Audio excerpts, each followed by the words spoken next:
Welcome to the Leadership for Society Race and Power Conversation Series.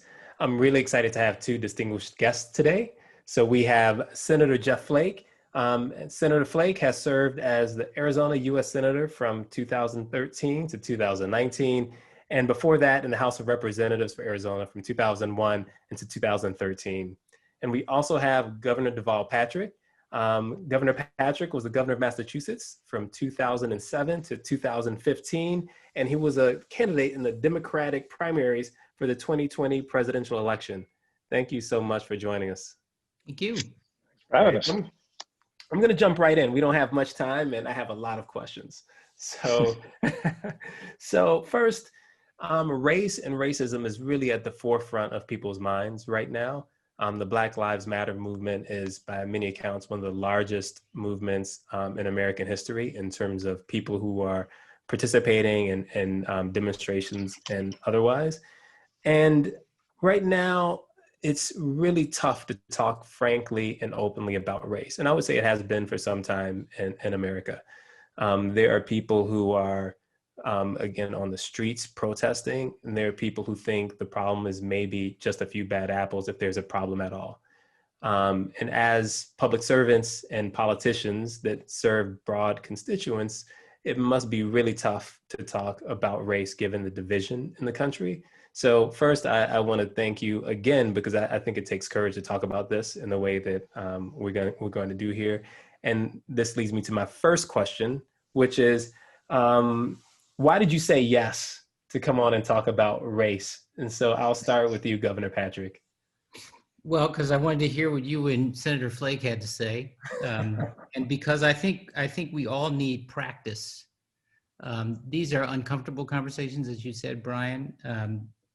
They are. It is also, I'll say, as a Black man, it's exhausting to have to put people at ease before you can have any conversation on race, when so much of being Black is being made to feel ill at ease in a whole host of settings, often without intention, but just because of being the only one or one of few, and being loaded with presumptions and suppositions about who you are and what you're about.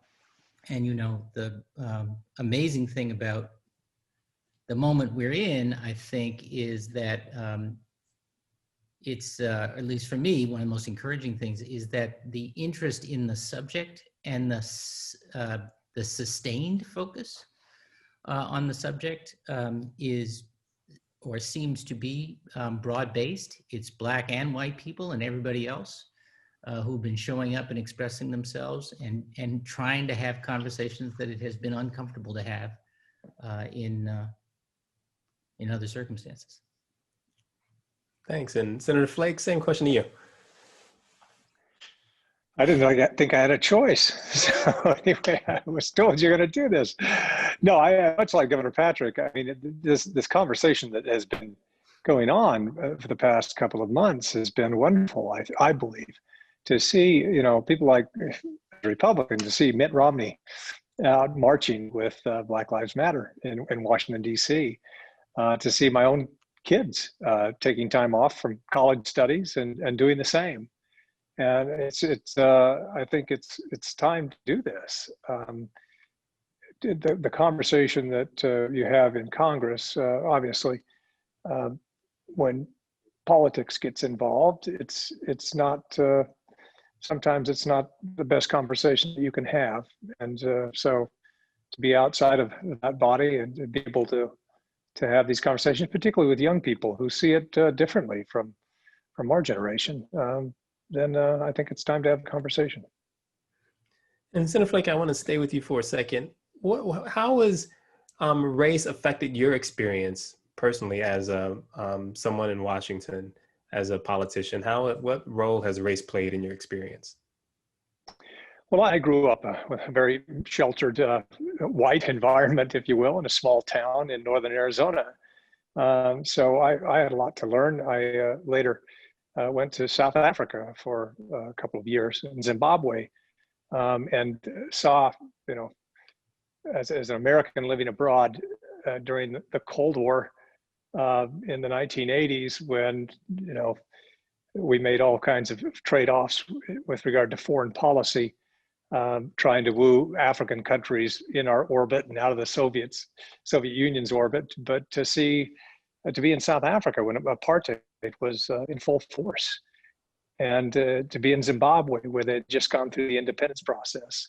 And then later I was in Namibia for a year, the year that Namibia got its independence from South Africa, when Nelson Mandela was released, and to be able to see Africa at different periods there, and then come home and back to Arizona, and then eventually to Congress, and see that where we think that our country is far advanced from some of these other countries who are going through things more recently, the more we dig into it, we find out we have a long way to go.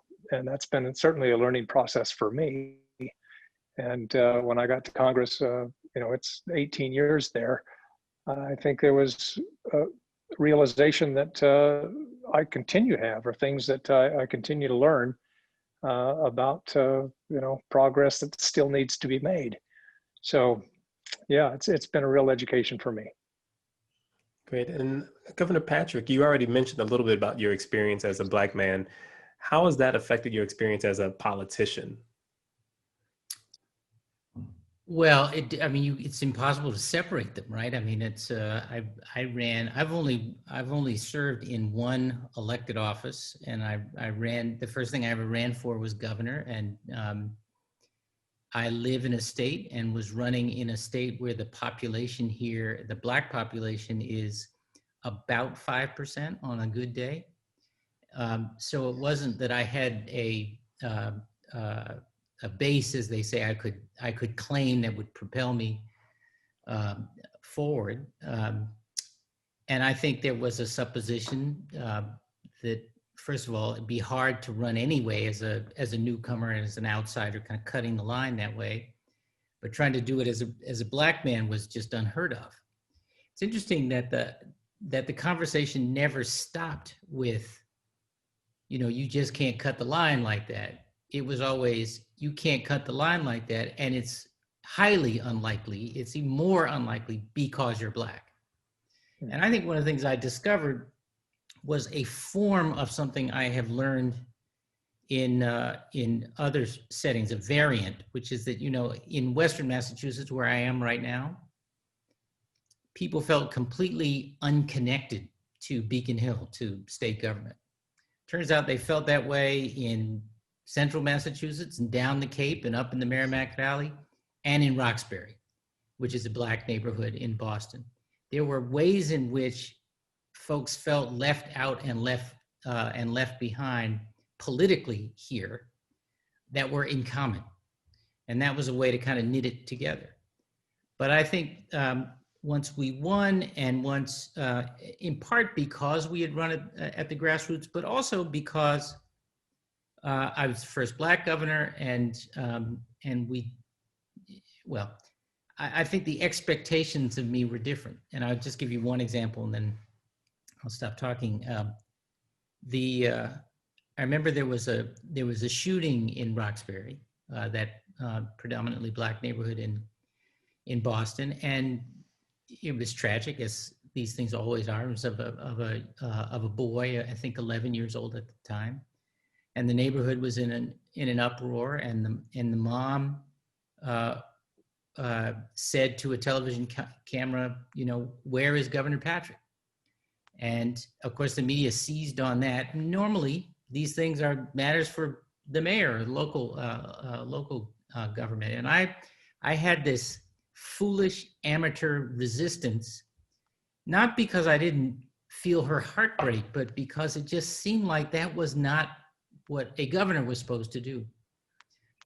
She and I and the family are very, very close today, but I would tell you, being called out like that and having it sort of amplified by the media, who would never have asked my predecessor or my successor, were not Black, why didn't you show up at the scene of a local shooting?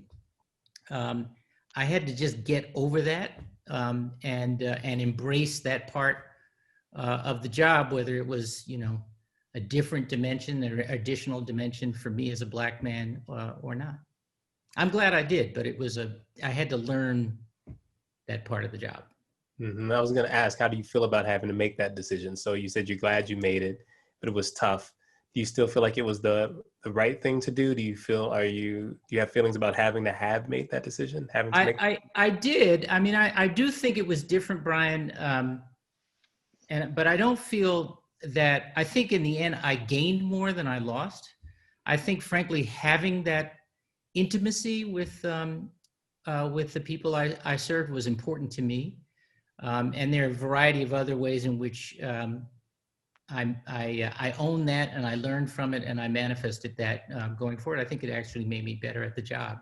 But I think my first instinct, as I tried to say, was, wait a second, I'm the governor. I'm not supposed to be baited by the media to show up at a local event, even a tragic one necessarily, which seems a little harsh, but I hope you understand what I'm trying to say. Mm-hmm. No, I understand. So I want to turn to what's going on right now in politics. So obviously we're deep in the presidential election. And in terms of race, there's been a lot discussed in terms of Donald Trump's unwillingness, at least certainly in the first debate, to disavow white supremacy or white supremacist organizations. And even though he refused to do that, or at least was reluctant to do that, he still maintained the support of the Republican Party and most of the base. And so I'm curious, Senator Flake, what do you make of that? Like, what should someone like me or Black folks or other people of color in this country make of the fact, not so much make of Donald Trump per se, or as President Trump, but rather that he was reluctant, or at least slow to do that, and still maintained quite a bit of support? All right. Well, it baffles me and it pains me to see what my party has countenanced, from this man. For me, way back in, what was it, 2011, 2012, when he, latched onto the birtherism thing, that was enough for me right there. I thought anybody who believes this ought to be disqualified, but the only thing worse than that is not believing it, but knowing that some of your supporters did and using it as a means to gain support. And so I think that's where the president has always been. And that's why I couldn't support him in the first election and couldn't in this one either. But it's painful, let me tell you, not just in this area, but in so many areas, to see my party embrace it with open arms in some cases. Now, some are more standoffish, and some, claim that they wish he would speak otherwise. But I don't know how else to say it. It's painful to watch this. And how do you think we got here? Right? How do you think we came to this place, or the Republican Party ended up in this place? Well, I mean, there's always been, John Meacham, the historian, was saying a while ago that, this element has always been part of the Republican Party, but gratefully it was a smaller segment. Now he fears that it may be, upwards of, higher than we all want to admit. I don't know about that, but what we've always had is leaders willing to, put country over party here. Just one example, when David Duke got the Republican nomination for governor in Louisiana, this was 1992, George H.W. Bush, condemned him, endorsed the Democrat who, who didn't have a rosy record. He'd been indicted, I think, on some charges, but there were even bumper stickers going around saying, "Vote for the crook, it's important." But they understood that, this couldn't, the Republican Party couldn't be associated with such a man. Several Republican senators actually traveled down to Louisiana to campaign for the Democrat, because they knew that, it was dangerous to have the party associated with that kind of overt racism. But we've slipped, and I've wondered, why more of my colleagues haven't condemned this.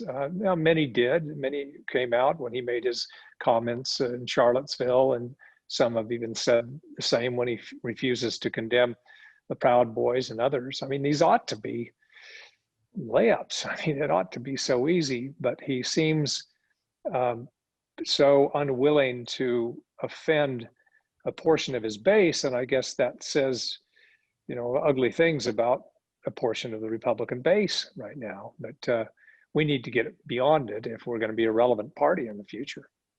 Mm-hmm. And that was my next question. What does it take to turn it around? So I'll tell you my fear that President Trump has demonstrated that you can at least ignore norms, that it's possible to be somewhat successful politically with at least the behaviors he's engaged in. And if there were maybe a little bit more discipline in the message, that it's not clear that this wouldn't be a successful strategy. And so I wonder and I worry if that is the lesson that the Republican Party might be learning from this. And so I'm curious where I know you've spoken out against it. So I'm curious what you think it's going to take to shift the Republican Party. Well, rejection at the polls. Nothing focuses the mind like a big election loss, and I obviously hope that comes. But I don't know. I hope that it prompts an election loss. That is, if he were to win, then I think it validates this kind of strategy, which is, as people pointed out, not just a dog whistle. It's a loud horn. So. But I do think that he will lose, and I hope that it prompts the kind of introspection and reflection that it should. But I should mention, we went through this in 2012 after the Mitt Romney loss. We all concluded with the autopsy we performed that we needed to appeal to a broader electorate, and 2 months later we chased a populist, and so I hope that it actually turns us away, and that nobody, I guess if there's good news here, it's those at the different state levels who try to be like the president don't get very far. I mean, if you're in Arizona and you're trying to be a Trump acolyte running statewide, you're going to lose. If you're a Republican running for mine inspector and nobody pays attention to you, you can still win. So I hope that tells people that there's no there, and maybe Trump could get away with it, but the rest of us can't and shouldn't. So I hope that that's what happens, but time will tell. Mm-hmm. And that makes me think about the Democratic side on this, because the Democratic Party, basically since Lyndon Johnson, has not in the presidential election won the white vote, right? So over the last many decades now, the Democratic Party has bled the white vote at the presidential level. So Governor Patrick, obviously that doesn't, not at the state level necessarily. Say, be careful how far you take that. Not at the state level, but certainly at the presidential level, there's a clear fracturing along racial lines in terms of party affiliation and the way people vote. What should the Democrats do to turn that around? Should they be concerned about it? I guess the first question is, should Democrats be concerned about it? And if so, what should they do to turn that around? So let me make a couple points, Brian. First of all, I'm a proud Democrat. I'm not the sort of Democrat who thinks you have to hate Republicans to be a good Democrat. But Democrats get on my last nerve. I don't know how many candidates I meet or events I go to where folks are talking a lot about how they're going to win, how they're going to put the coalition together, what they're going to say over here and what they're going to say over there so that the folks over here aren't offended, instead of why. What makes us a Democrat? What are we about? And that we should be talking to everybody, the people who agree with us, the folks who don't, the folks who always vote Democratic, the folks who never do, and all the ones in between. Because I think it is true nationally, what I saw here in Massachusetts and what I have seen working with other candidates around the country in other races.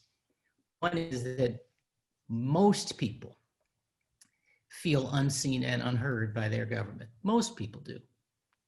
And I'm saying this as someone who believes what I think most people do, which is that they're not looking for government to solve every problem in their life. They just want government to do its part to help them help themselves. And secondly, I think that one of the reasons why it is so easy to divide us, whether it is politically or in other ways, is because we don't know each other anymore in this country. It's one of the reasons why I'm really, really committed to seeing national service exposed. We don't have much more than the cartoon version we get of each other. And it's not until you spend time with people who are different from you and have different perspectives than you do that you start to pierce through. So if you sit in Massachusetts, for that matter, you think your vote doesn't count because the only people anybody's talking about live in the so-called battleground states. If you sit in Utah, tell me if I'm wrong, Senator Flake, you don't think you matter in a national election because the only folks people are talking about and the only ones they go to talk to are someplace else than where you are. And we have got to figure out how to make our politics, and I say this as a Democrat, but mainly as a patriot, we have got to make our politics more proximate at every level of government. And I think Democrats have let the science and analysis of winning elections overtake the importance of making people feel seen and heard. Mm-hmm. So, all right, I want to hear your pitch. I'm a Trump voter, right? I live in, I don't know, a battleground state, or I live in Utah. What's your pitch to me, right? So I see you, I assume you're a Black Lives Matter supporter. I feel unseen and unheard. I feel more than that I feel like this is anti what I stand for, what I believe in. It's opposed to law and order. I see people on the streets, on TV. Now tell me why should I be connected to someone who either supports that movement or is a part of that movement, and you're a Democrat? So what do you say to me? Well, we don't have enough time, but I'll tell you where I'd start. First of all, we are awash in false choices. It is the steady diet of modern politics to feed us these false choices. I said earlier, I don't think you have to hate Republicans to be a good Democrat. In the same way, I don't think you have to hate business to be a social justice warrior or to hate police to believe Black Lives Matter. That's not what people are talking about. Mm-hmm. We're talking about seeing, valuing, and making policy based on an understanding of the fundamental dignity of every person.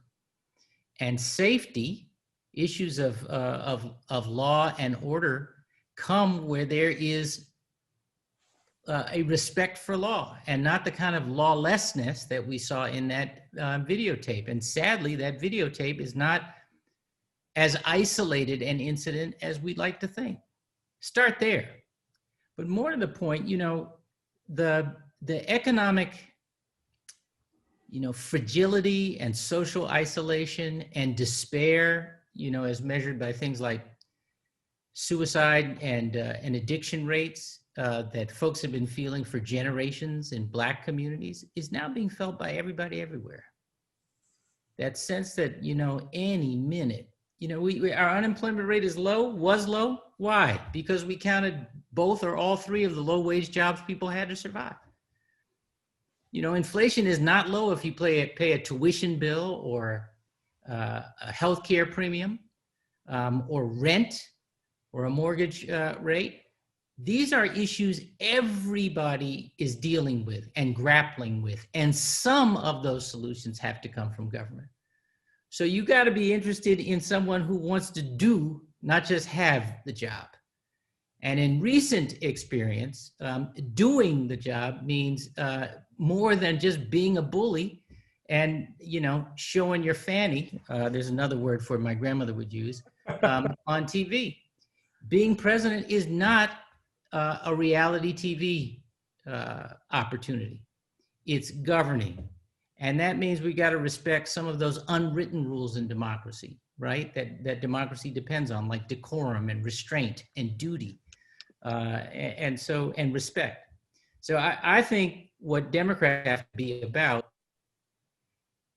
is trying to make judgments and make an appeal that is about all of us turning to rather than on each other. That's the kind of politics I believe. That's the reason I'm a Democrat. No, we don't get it right all the time, but no party and no individual has a corner on all the best ideas. You got to be willing to listen and bring a little humility to it. And I think when we do that, we win, and we deserve to win. Got it. So character and hope. That's what we're peddling right now. Well, I look, Brian, with due respect, I'm not peddling anything. I'm talking about what I believe and what I would like the best of Democrats and the best of Republicans and the best of American citizens to believe. I appreciate that. So Senator Flake, if I am a Black voter, Trump is turned out, but still I have reservations about the Republican Party. Tell me what your pitch is for me. Well, not everybody in the Republican Party is like the president. I can't make a case for you to vote for the president. I can't make that case to myself. I certainly wouldn't be able to peddle it or talk to anybody else about it. But there are other Republicans who understand this issue better than others. There are Republicans who were involved in the criminal justice reform effort. There have been Republicans involved in the Black Lives Matter protest. There are people who are getting it, even if they always haven't. I would put myself in that category. I haven't always got it, but we're trying. And I would say that there are other policies that I think, as a conservative, that if we have the right arguments, the right debates, and we actually debate policy rather than personalities, we'll win more often than not. That's what I would say. But it would be a hard sell to get somebody to vote for the president. I wouldn't even try. Mm-hmm. And so we've had a number of guests on already who have highlighted how past U.S. policy and to some extent current U.S. policy has exacerbated and created a number of racial disparities. So everything from disparities in housing, familial wealth, criminal justice, and most recently and tragically health. We see COVID having a huge impact in communities of color, in particular Black and Latinx communities. The death rate is incredibly high. What would you say to a newly elected governor or senator who believes Black Lives Matter as a basic principle to do? How should they translate a belief that Black Lives Matter as a principle into policy? Where would you start? So I'll start with you. I'll go ahead. Sorry, go ahead. Go ahead, Patrick. Yeah, go ahead. Go ahead, Deval. Well, look, I think there are lots of great policy ideas on each of the issues you talked about, particularly around health and criminal justice reform. I don't think I need to reinvent the wheel. I haven't really heard so many great ideas around housing, to tell you the truth.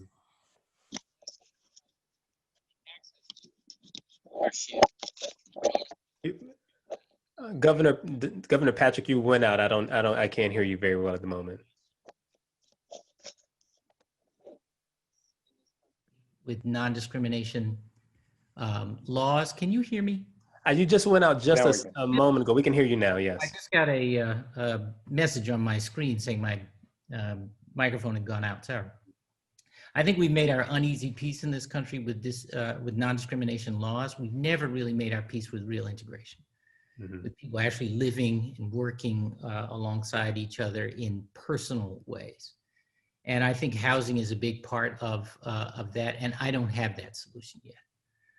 I do think that we have to focus not just on job creation, but on wealth creation. I am a pro-growth Democrat. I believe we should be investing in growing our economy, and I think the best investments that the public can make are in public education, pre-K through public higher ed, in innovation, in those industries that depend on a knowledge-based economy, and on infrastructure, broadly defined. And I would include healthcare infrastructure, meaning all the things government can do that create a foundation for personal ambition and for private investment. And I think making sure that as we invest in those ways, time, ideas, and money, we are intentional about the impact on Black people, the positive impact on Black people, up to and including creating opportunities to generate generational wealth. When you say intentional, can I go a little bit deeper there? Are you suggesting it should be race conscious? Are you suggesting something as far as reparations? When you say intentional, can you say a little bit more about what that means? I do think we should. Are you hearing me all right again? You went out just a second, but I can hear you now. Fine. That message, I don't know why. I think we should be. I think we should be race conscious. I think trying to be, coincidental about the impact, the beneficial impact on Black people is one of the reasons why it's taken us so long to have sustained impact. And don't get me wrong, I'm not one of these people who thinks nothing has happened that's good since, emancipation. I mean, there's been amazing progress in this country, much of it during my lifetime. But it is also true that we have a lot more ground to cover. And in some respects, particularly around sentencing, criminal sentencing, we have regressed. And so I think, yes, we should be intentional. We should be about restoring the right to vote to folks who have paid their debt to society. We should be about investing in creating capital access, not working capital, but equity, so that and the coaching and counseling that goes with it, so that folks can start their own businesses and create jobs and opportunity and wealth. Yes, I think we should be purposeful. We don't have to limit it to those kinds of opportunities to Black citizens, but we should be focused, as we do, on how we close gaps that we ourselves have created over time. Mm-hmm. Senator Flake? Well, I don't disagree with that. I think there are times that you have to be purposeful. Not always, but yes, there are times where you identify an issue and you go for it. As far as on the Republican side or conservative side, there are some things that Republicans have championed that I certainly think have helped. In Arizona, for example, with regard to school choice and allowing people. I think that obviously we need to improve the public school system overall. But if we wait until that's done, then there's a generation of kids who would have been denied opportunity. So I think that there are elements. I'm not in favor of doing it nationally, and when the president talks about it, it's really not as helpful. But locally, where education reform efforts really happen and are meaningful, there are things that we can do in terms of expanding opportunity. This is not in the purposeful category, but it certainly will benefit a lot of people who need that benefit. Okay, so I have to say, I really appreciate the way you two have engaged with this conversation as we started out, and I acknowledge that it's a tough thing to talk about openly and frankly, and I appreciate the honesty and forthrightness. I'm curious where you think we are with the health of the democracy. So I would say that these kind of conversations are really rare. We've already talked about the partisanship, but just broadly, I'd love to hear your thoughts on the overall health of the democracy right now. And I'd love to hear from you first, Senator Flake. Well, I'm concerned. I've expressed that concern in a number of ways. I mean, when we have as a leader of our party and the most powerful man in the world, who expresses a fondness for dictators and snubs our allies and expresses, basically tries to undermine confidence in elections, you don't go harder against democracy than that. And failure to recognize, the institutions and norms of democratic society, freedom of the press and separation of powers, independence of the judiciary, those those norms have been challenged severely. Gratefully, as I see it, the press is held up, not always responsibly, but has held its own. The judiciary, I think, will be there. I don't share the concerns of some that Republican appointed, if you will, federal judges will favor the president. I just don't think that they will if he hasn't won a genuine election. Where I've been most concerned is the Congress, the Article 1 branch, and my own party has been completely supine, in the face of severe challenges to separation of powers. And that's been my biggest concern, and that's a big concern for democracy. And Governor Patrick, where are you right now in terms of the health of democracy? Well, I share the senator's concerns. I think probably conversations of this tone and depth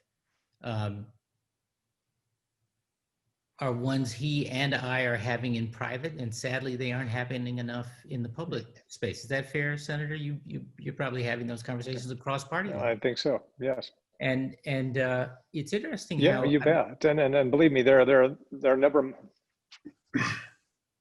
No, go on. I'm sorry. No, I was just saying there are just a number of my colleagues who share my view, Yeah. but they're in a tough spot, if you will, Yeah. right now. So yes. There's an observation I have about these jobs. They're sort of a blend of substance and performance art. And I think as a relative amateur, I was slow to get the performance art part of it. But I got it, and I began to understand you have to have them in kind of equipoise. Now it feels like the performance art is everything. And folks will do that, and the substance be damned. I was in Georgia, I mentioned last week, and there was a commentary among the candidates vying for one of the Senate seats. And the incumbent senator, the appointee, and one of the challengers, who is a Republican member of the House, were taking shots at one another about whether they had ever voted alongside a Democrat on a piece of legislation. So that the bad thing to do was to vote with a Democrat on a piece of, nobody was talking about what that legislation might have been about, what good it might have done, nothing. The appeal was just, are you aligned or not from a party point of view? And so that worries me. And I have been worried about the fragility of the democracy for all of the reasons that Senator Flake has mentioned and others. I've worried about having a leader who goes to work every day looking at how to divide us rather than figure out how to come together and solve problems. And I am deathly concerned about the outcome of this election, because I think if he wins re-election, it vindicates, or will be read to vindicate, that way of being a Democratic leader. And I mean that in the sense of that you've asked, Brian, an elected leader. I think the idea of these jobs is that you run hard as a Republican or a Democrat, but when you get the job, you're supposed to serve everybody. I just feel I have felt from the beginning that this president was only interested in serving the people who voted for him. And as I say, if that's vindicated in this election, then I think we are in pretty serious trouble. I'm worried. I agree with that, and you both seem to be on the same page there. I'm a little worried we're already in serious trouble for some reasons you already pointed out, Governor Patrick. That one, it seems to be more performance art than substance. Yeah. The vitriol that is out there is such that if I am someone who deeply cares about substance, do I really want to subject myself to that? Do I want to compete against someone who's a performance artist when that is not necessarily my strength? That I might be willing to engage a bit, but I don't want to be forced to do that. how is it that you would get people that are interested in actually serving, as opposed to being served by the position, in this context? Like, how do we change the system so that you don't get just a flood of performance artists as politicians? You asking me? I'll start with you, sure. Yeah, I mean, I don't know that we'll ever get rid of the performance art. That is the American way, or at least a part of it. But I think that there's I mean, look, we could do, and there have been a number of proposals, a number of them in House One, actually, which passed out of the House and has been sitting on Senator Leader McConnell's desk for some while, that reform the access to the ballot, that reform the ease with which you can get and stay registered. I wish we could eliminate the influence of money in politics. I'll bet those in Washington who are having to dial for dollars as long and as often as they do wish that as well, so that you didn't have to just beg for money or be rich in order to serve. And I'd like for the access to the vote and voter engagement to be lifted, so that there were actual consequences for the folks who went and only performed and didn't produce. So that we have the level of intentional or consequential suppression of the vote has, I think, left an awful lot of people wondering whether it matters. And then you add to that the kind of rhetoric we've had from the president over the last little while that calls into question an election we haven't even had yet and casts doubt on it. And small wonder that folks are feeling like, yeah, I'm not sure that it counts. But I think, we're going to have to make it super easy and very transparent for people to vote. And I think we can do that securely. And then we're going to have to, I believe, do things like, redistrict in a neutral way, so that there are more districts where you actually have to balance interests among competing views in order to win and then to serve. It doesn't mean you have to set, I'm not talking about watering down strong conviction. That's not it. And I'm not talking about playing one game to one constituency and something else to someone else. I'm just saying having to run under conditions that require you to learn how to bring others along and bring others in, and that make it incumbent on you to have to listen as much as you speak in order to serve well. Mm-hmm. Well, if you're asking, how do we get people to not just participate in the democratic process, but offer themselves up for public office? I mean, I spend a lot of time on college campuses, and that's a tough sell these days. When they look at what's happening at the national level and see just the vitriol. I mean, my own case, my wife counts our time out of office, first days and weeks, now months, almost 2 years in time without serious death threats. I mean, I got shot at on a baseball field. I mean, it's tough. And then even worse, people look at local races even, which used to be a safe haven for, bipartisanship and everything else. And they see, if you're on a school board having to make decisions about when kids come back to school during COVID, if you're on a city council dealing with mask mandates, whichever side you're on, you're getting pummeled by people on the outside. And, we're going to have a hard time attracting the right people. There always will be people, particularly for a national office, who offer themselves up. But boy, right now it's a tough sell because they look and see what's going on and say, I don't want any part of it. Mm-hmm. And a lot of the people on this call are business leaders. What would you tell them to do? So how can they help in both addressing some of the deep inequities in our system and society, and in helping repair it? Because it sounds like you all both think there's been some damage done to the democracy. Repair the democracy. Where would you point them toward? What should they do?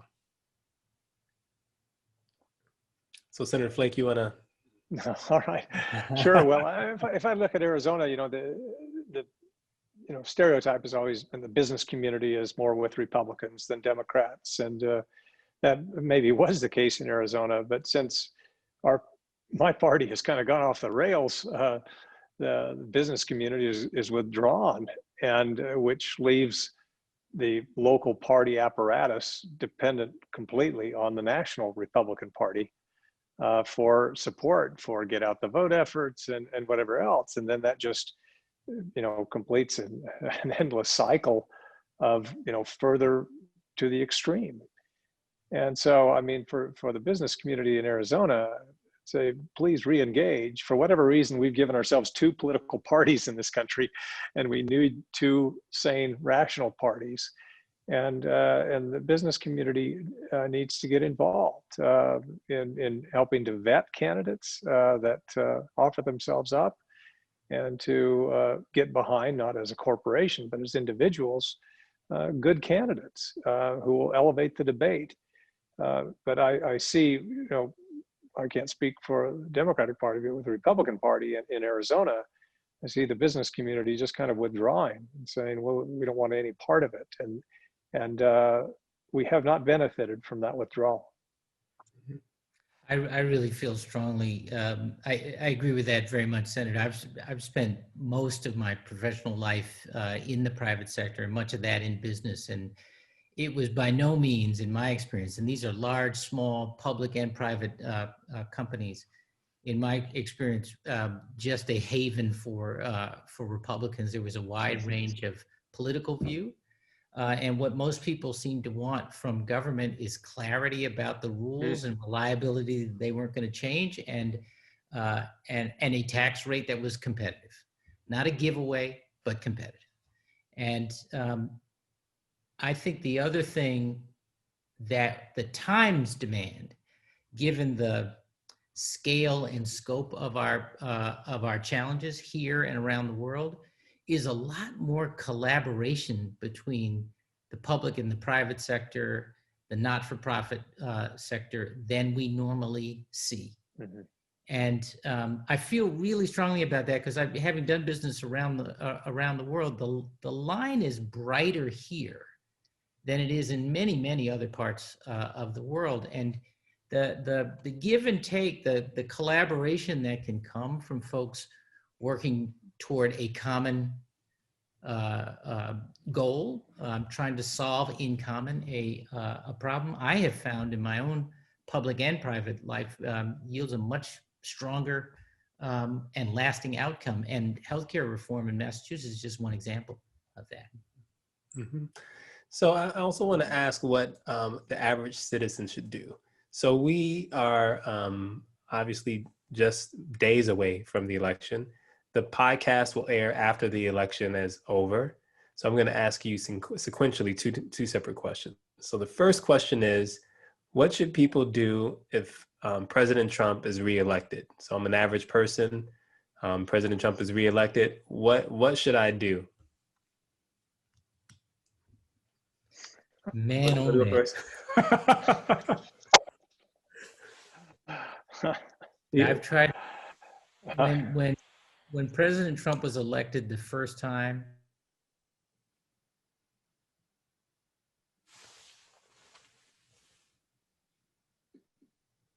several thousand of the folks I communicated with to say he wasn't my candidate, but he is our president. And I didn't want to replicate what I felt President Obama had experienced, which was a bunch of folks in the other party rooting for his failure. We should not want our president to fail. We need a successful president. I hope he's a one-term president, but I have shifted over time. And while I did not believe, I still believe he spoke in 2016 to something we didn't, which was that sense of economic alienation and fragility that an awful lot of people were feeling. And we did not speak to that in the ways I think we could more effectively have done. But I think now having seen what he actually does, having seen how much he has divided us, we're going to have to concentrate on how we find bridges back to each other independent of the president and work real hard on his successor and rally early around his successor. Senator Flake, if Trump is elected when we're listening to this, what should people do? Well, I hope that we realize that if he is genuinely reelected, then we've got work to do.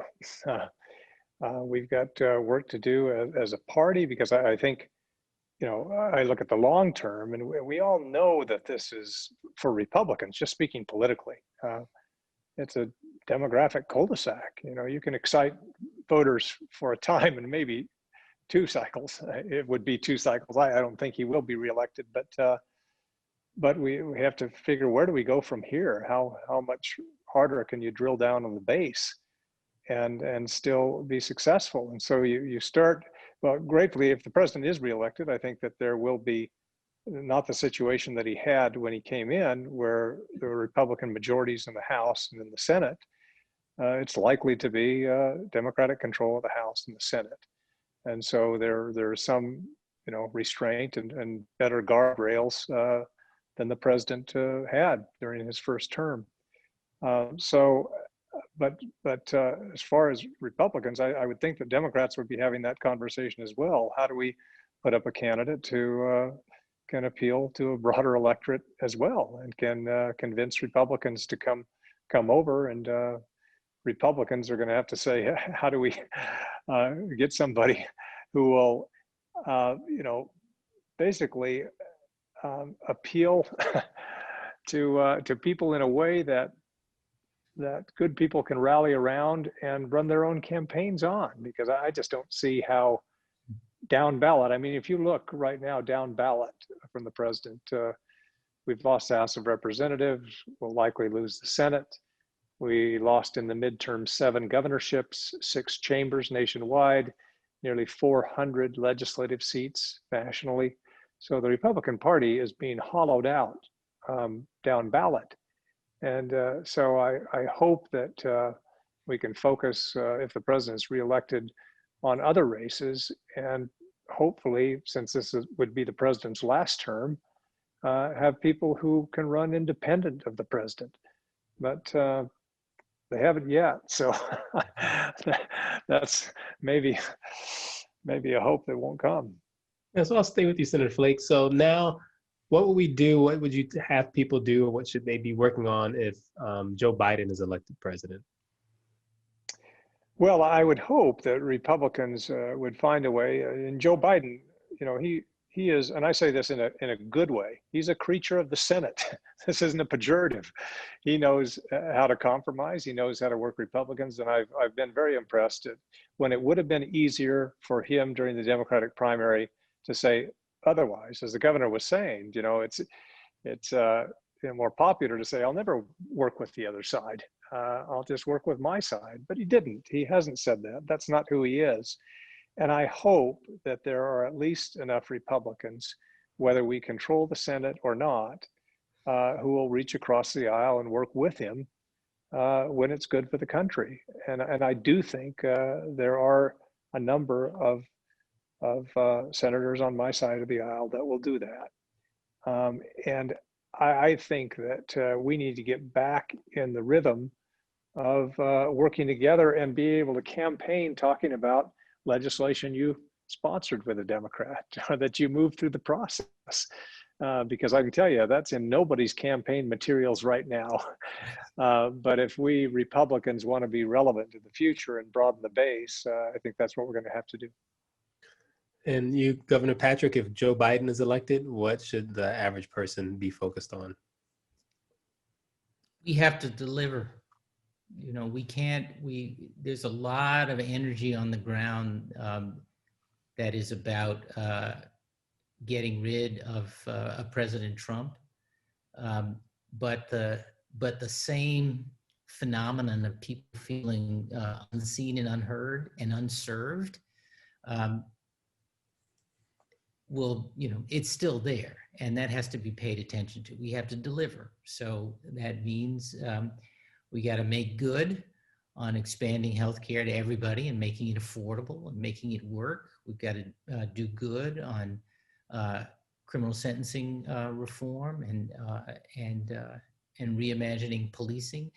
We have to make good on a promise to expand the economy out to everybody, not just up to the well-connected and the investors and so on, and investing behind that.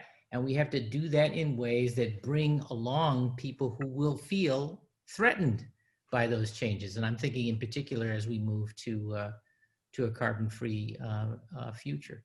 You have to govern for everybody on purpose, and make a point of it and talk about it. And alongside all that, and reforming the democracy, which I frankly think has to be job one, I really, really hope we significantly expand opportunities for national service so that we can learn to know each other, or come to know each other again, and make it a little less easy than it has been to divide us.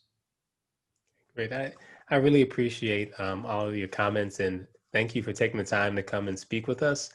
It's been great, and I hope that your visions for the country come to pass. So thank you both so much. Thank you. Thank you. Thank you, Senator. Thank you, Governor.